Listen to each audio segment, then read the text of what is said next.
ito. Malaking bagay po ito.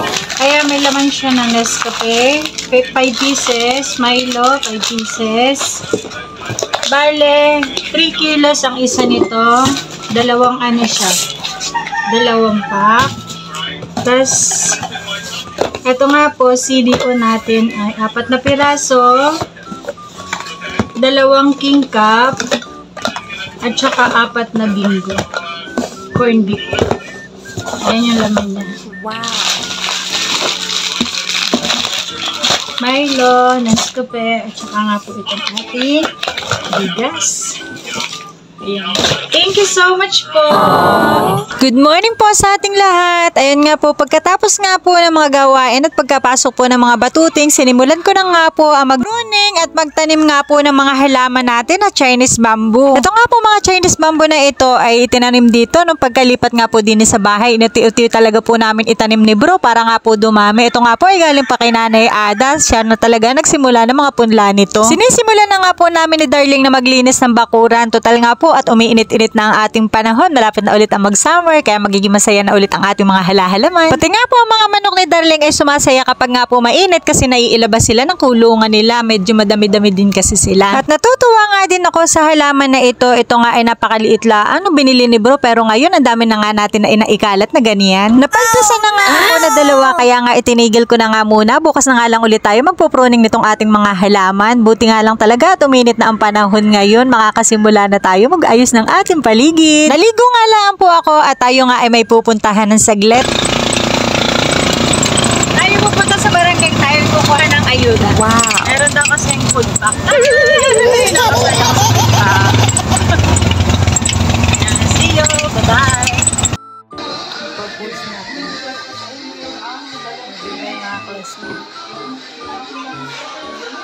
Katisin dyan.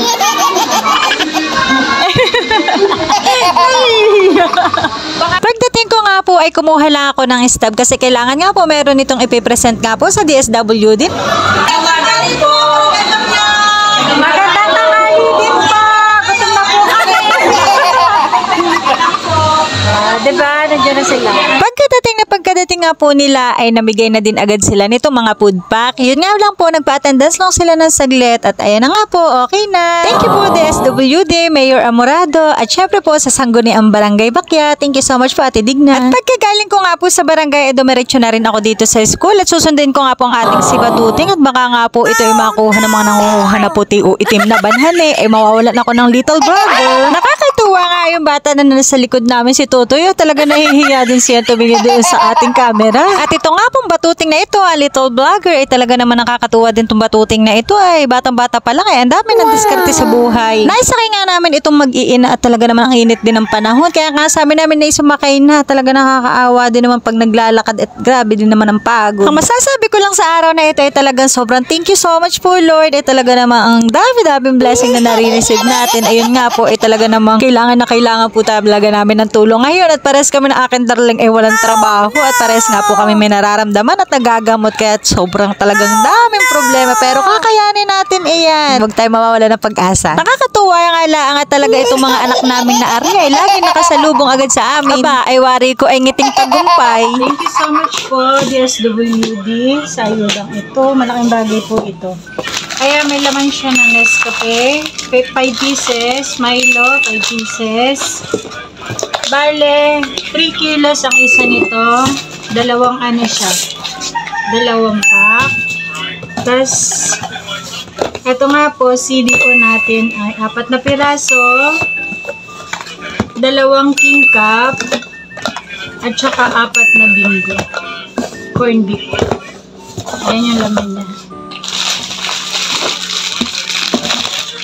Milo, Nescafe, at saka nga po itong ating bigas. Ayan. Thank you so much po!